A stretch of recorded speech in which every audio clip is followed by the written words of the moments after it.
Business name, headline. So I've made an ad to promote my YouTube live, right? YouTube live every day, learn Google ads, video ads, digital marketing, ask any questions. That's my final URL.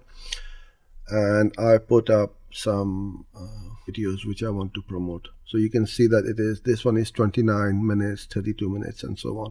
And then you can change the videos after a little while depending on whether they are performing or not performing.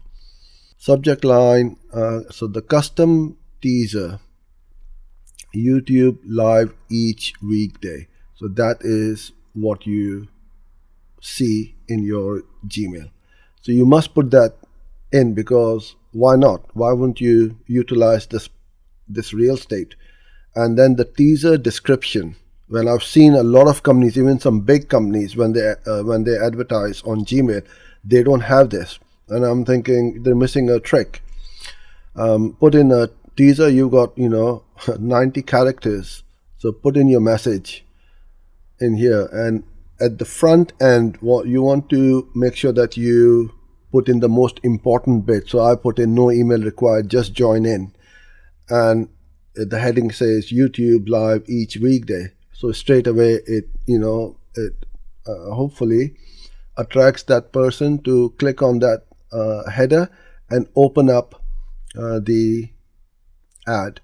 And then on the phone over here, you can see how it's going to look. You can see over here the different previews. Over here you can click on the play preview button, and it's going to then change the previews. So I'm pretty happy with my ad, and here's some more previews of the ads. And then all I do is just click on save. So when you click on save, it will then go to Google to be reviewed, and as soon as it is approved, it will start to run.